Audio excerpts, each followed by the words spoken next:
महिलाओं के साथ जो प्रोटेस्ट करने आई थी 28 तक, उसको लेकर हम आपसे मिलना चाहते हैं। वो हमसे मिली नहीं, वहाँ से भाग गई अपने ऑफिस से जब तक डेलीगेशन पहुँचे। तो ये कि उनको अपनी सरकारी नौकरी वापस करनी चाहिए, पैसे वापस करने चाहिए, वो भी शायद कर दे। आप उनको वो भी करने के लिए मजबूर कर दे 2 दिन बाद। देखिए, जो भी 28 मई को हुआ उसके खिलाफ हम लोग आज यहाँ पे इकट्ठा हुए पार्लियामेंट स्ट्रीट पे। आपको पता है 28 मई को जिस दिन हमारा नया संसद भवन का इनॉग्रेशन था, उसी समय जब एक बड़ी संख्या में रेसलर्स और रेसलर्स के सपोर्ट में जब आम जनता जंतर मंतर इकट्ठा हो रही थी ताकि हम एक महिला पंचायत कर सकें, और जो सेक्सुअल हैरेसमेंट को लेकर एक भयमुक्त माहौल पैदा कर रही है ये सरकार, उसके खिलाफ हम खड़े हो सकते हैं, पूरे देश को अपनी आवाज़ सुना सके। आपने उस दिन क्या किया? उसी दिन जब आप हाउस ऑफ डेमोक्रेसी को इनॉग्रेट कर रहे थे, आपने सड़कों पर एकदम डेमोक्रेसी को आपने कुचला दिया। आपने मास मतलब डिटेंशन किया लोगों का। संडे 28 तारीख को रेसलर्स को आपने 10-11 बजे रात तक रखा अपने थानों में। ये कोई तरीका नहीं होता है। आप ये क्यों नहीं देखते हैं कि जो सत्ता है, जो सरकार है, वो कैसे सेक्सुअल हरासर्स को, प्रेडिटर्स को प्रोटेक्ट कर रही है? और इसका कोई जवाब नहीं। इसका कोई जवाब नहीं है कि वो अभी भी उसी इनॉग्रल प्रोग्राम में रहा जिस दिन संसद भवन का इनॉग्रेशन चल रहा था। वो MP बृजभूषण शरण सिंह वहीं पे थे। उनके खिलाफ पॉक्सो, जो चाइल्ड सेक्सुअल अब्यूज़ को लेकर जो बहुत सख्त कानून है, उसके प्रोविजंस लगाए गए, क्योंकि एक रेसलर अंडर एज है, माइनर है। क्या हम ऐसे ही चलते रहेंगे? महिलाओं को, हमारे रेसलर्स को, जिन्होंने देश के लिए इतने बड़े मेडल्स जीते हैं, जब वो सवाल उठा रहे हैं, अपने यौन शोषण को लेकर सवाल उठा रहे हैं, न्याय चाहते हैं, आप उनके साथ ऐसा करेंगे? आप उनके हर आरोप को आप निगलेक्ट करेंगे, उनको दोषी की तरह ठहराएंगे और उनको थानों में रखेंगे रात तक, और उनको इस तरीके से पूरे देश के सामने उनको प्रोजेक्ट करें कि ये झूठ बोल रहे हैं। ये क्यों नहीं सत्ता मांगती कि बृजभूषण शरण सिंह, जो वर्ल्ड रेसलिंग फेडरेशन के अध्यक्ष थे कुछ समय पहले तक, उनके खिलाफ बहुत सीरियस आरोप हैं और उनको उनके पद से बहुत पहले हटा देना चाहिए था, और पुलिस को अपनी कार्रवाई सख्ती के साथ करनी चाहिए, उनको अरेस्ट करना चाहिए, क्योंकि वो इंटिमिडेट कर रहे हैं। वो अलग अलग कंप्लेनेंट्स को इंटिमिडेट कर रहे हैं। वो जो माइनर है जिन्होंने कंप्लेंट डाली है बृजभूषण शरण सिंह के खिलाफ, उनको इंटिमिडेट किया जा रहा है। और ऐसे माहौल में कैसे इंक्वायरी हो, कैसे पुलिस इंक्वायरी, कॉम्प्रोमाइज इंक्वायरी? सवाल उठाए जा रहे हैं कि वो नाबालिग नहीं है, ऐसे भी कुछ मैसेजेस। देखिए, आप बहुत कुछ कह सकते हैं मीडिया में। आप मीडिया में कुछ समय पहले ये भी कह रहे हैं कि हम नार्को टेस्ट करेंगे, ठीक है, जो बृजभूषण शरण सिंह, आप बहुत कुछ कह सकते हैं मीडिया में, लेकिन अल्टीमेटली ये है कि आप एक मिनिस्टर हैं, आपके खिलाफ पॉक्सो को लेकर एक FIR दर्ज हुई है, और वो बहुत सख्त एक कानून है। तो उसके तहत आपको आपके खिलाफ एक्शन होना चाहिए, पुलिस को आपको अरेस्ट करना चाहिए। पॉक्सो के प्रोविजंस ऐसे हैं, prevention of sexual offences against children, एक बहुत नॉन बेलेबल वारंट का एक पूरा प्रोविजन है उस कानून में। तो क्यों नहीं? क्योंकि वो MP हैं इसलिए वो अरेस्ट नहीं हो रहे हैं? तो ये सारे सवालों का जवाब इस सरकार को देना पड़ेगा, और तभी जाके लोगों को भी लगेगा कि ये सरकार सच में महिलाओं के हित में सोच रहा है, और जो सेक्सुअल हैरेसमेंट, सेक्सुअल वायलेंस का एक पूरा माहौल बढ़ते जा रहा है, उसके खिलाफ ये सरकार सच में है। अभी तक तो ऐसा नहीं लग रहा है, क्योंकि आपने तो हमारा प्रोटेस्ट करने का, जंतर मंतर का भी जो अधिकार है वो भी छीन लिया। जंतर मंतर पे सेक्शन 144 कब से लग गया? लोग कहाँ प्रोटेस्ट करेंगे? लोग रेसलर्स के साथ जो खड़े हो रहे हैं वो कहाँ अपना आक्रोश जताएंगे अगर आप हर जगह पूरी दिल्ली में सेक्शन 144 लगा दें? ये तो गलत है। आप कुछ छुपाना चाहते हैं, आप कुछ सवाल देश पूछ रहा है, देश की जनता पूछे, आप उन सवालों का जवाब नहीं देना चाहते हैं, इसलिए आप इस तरीके से पुलिस दमन कर रहे हैं और ध्यान भटका रहे हैं, और ऐसे लोगों को देशद्रोही कह रहे हैं जो आपके देश के सम्मान के लिए, आपके देश के प्रेस्टीज के लिए अलग अलग दिक्कतों का सामना करते हुए मेडल्स जीत के आए। आपने उनको 10, 11, 12 बजे रात तक और उन थाने में रखा 28 तारीख, और उनके खिलाफ आप FIR दर्ज कर रहे हैं। ये तो शर्मनाक बात है।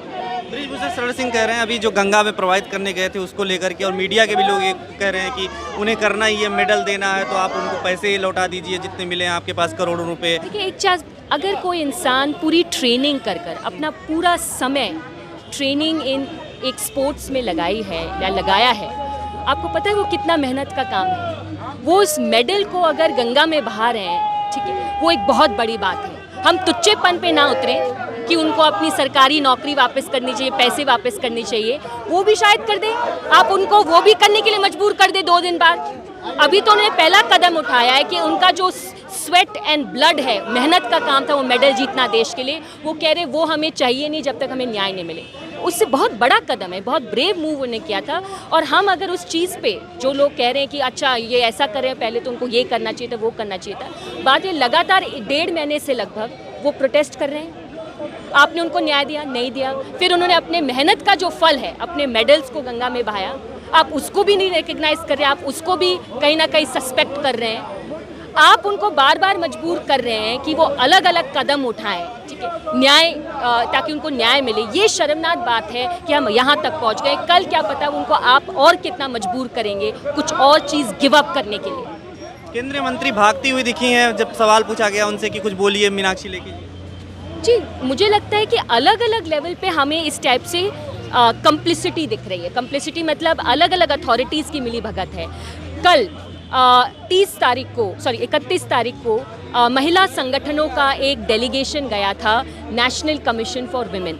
देखिए, ये सिर्फ एमपीज़ जो भाजपा के उनकी बात नहीं कर रही हूँ मैं, उन्होंने जो कमीशन भी बिठाए हैं, जो अलग अलग बॉडीज़ बिठाए हैं, वहाँ पे भी कोई मिलने के लिए तैयार नहीं है। उनको संपर्क किया गया नेशनल कमीशन फॉर विमेन की चेयरपर्सन को कि देखिए एक डेलीगेशन विमेंस ऑर्गेनाइजेशंस का पहुंची, क्योंकि जो 28 तारीख को हुआ, जो दमन हुआ रेसलर्स के साथ, आम महिलाओं के साथ जो प्रोटेस्ट करने आई थी 28 तक, उसको लेकर हम आपसे मिलना चाहते हैं। वो हमसे मिली नहीं, वहाँ से भाग गई अपने ऑफिस से जब तक डेलीगेशन पहुंचे। तो ये मिली भगत जो है कि कोई एक्शन नहीं लेना चाहता, कोई कुछ ठोस कदम नहीं उठाना चाहता, कोई जवाब नहीं देना चाहता, ये तो हम अलग अलग लेवल्स पे देख रहे हैं, चाहे वो नेशनल कमीशन फॉर विमेन हो, चाहे वो केंद्रीय सरकार के अलग अलग एमपीज़ हो इत्यादि। नहीं, खाप पंचायत और किसानों की आज भी मीटिंग है, जहाँ पर आप लोग प्रदर्शन कर रहे हैं, एक तरफ वहाँ पे मीटिंगें चल रही हैं। क्या लग रहा है, 5 दिन का अल्टीमेटम दिया गया है, कुछ ठोस निर्णय आप लोगों की तरफ से हो पाएगा? देखिए, सब कुछ बातचीत के ज़रिए और जो राय बनती है, क्योंकि यहाँ पे अलग अलग संघर्ष करने वाले कंट्रीब्यूटिंग फोर्सेस हैं, प्लेटफॉर्म्स हैं, जो सहमति बनती है कि इन 5 दिनों में हमें कैसे बिल्डअप करना है। और अगर 5 दिन के बाद अगर सीन नहीं बदला, अब उस वक्त भी बृजभूषण शरण सिंह बिना अरेस्ट के ऐसे अपना काम चला रहे हैं, तो जाहिर सी बात है आप इस स्ट्रगल को एस्केलेट करते हुए देखेंगे। ये स्ट्रगल कम नहीं होने वाला है, एस्केलेट होने वाला है। और शरण सिंह का लगातार बयान आ रहा है, गंगा में प्रवाहित करने वक्त आया कि वहाँ पे राजनीति एक इमोशनल ड्रामा था, इस तरीके के बयान आए। वो भी तो ड्रामा कर रहे हैं, उन्होंने भी अपनी 5 तारीख की एक रैली नहीं घोषित की है। देखिए, ये पॉलिटिक्स है, अपने अधिकारों के लिए लड़ने का एक पॉलिटिक्स है, और ये कोई गलत नहीं है। जितना वो कैबिनेट में बैठकर, पार्लियामेंट में बैठकर अपनी पॉलिटिक्स कर रहे हैं, लोग, जनता जो आक्रोश में है, वो अपनी पॉलिटिक्स ज़मीन पे कर रही है, सड़कों पे कर रही है, उसमें कोई गलती नहीं है। तो ये पॉलिटिक्स कर रहे हैं, मैं पॉलिटिक्स नहीं कर रही हूँ, ये बात नहीं है। आप गलत पॉलिटिक्स कर रहे हैं, आप अपनी अथॉरिटी का, पावर का फ़ायदा उठा रहे हैं। जनता अपनी पॉलिटिक्स कर रहा है कि महिलाओं को अपना न्याय मिले। महिलाओं के साथ यौन शोषण हुआ तो जिन्होंने जो अपराधी हैं उनको सज़ा मिले। आप भी पढ़ाती हैं डीयू में जी, और स्टूडेंट्स भी यहाँ पर हैं, स्टूडेंट्स और ये लोग समझ रहे हैं, क्या पूरा देश नहीं समझ रहा है? बिल्कुल समझ रहा है। मुझे लगता है भाजपा सरकार की और भाजपा सरकार के जो भी इलेक्टोरल अलायंस में पार्टियां हैं, उन सब की इमेज खराब हो रही है, क्योंकि लोग साफ साफ देख रहे हैं। मतलब एक केस है, और एक ऐसा, ये देखिए, ये कोई ऑर्डिनरी विमेन नहीं है, ये देश की medal winning international level players हैं। उनको अगर इतना संघर्ष करना पड़ रहा है सेक्सुअल हैरेसमेंट के खिलाफ, न्याय के लिए, तो आप सोच सकते हैं कि आम महिलाओं को कैसा लग रहा हो, आम महिलाओं की स्थिति को देखकर लोग क्या सोच रहे होंगे। एक खबर आई दिल्ली पुलिस की तरफ से, एक चीज़ कहना चाहूँगी कि बहुत समय पे अलग अलग दिनों पर दिल्ली विश्वविद्यालय में, जेएनयू में, अलग अलग यूनिवर्सिटीज़ में कैंपेन्स हुए हैं, प्रोटेस्ट हुए हैं रेसलर्स के समर्थन में। उन सब पर भी भयंकर दमन हुआ है। नॉर्थ कैंपस दिल्ली यूनिवर्सिटी में इतनी मारपीट पुलिस ने की है कि एक कार्यकर्ता, संगठन की कार्यकर्ता है, महिला कार्यकर्ता है, उनका टांग तोड़ दिया पुलिस ने।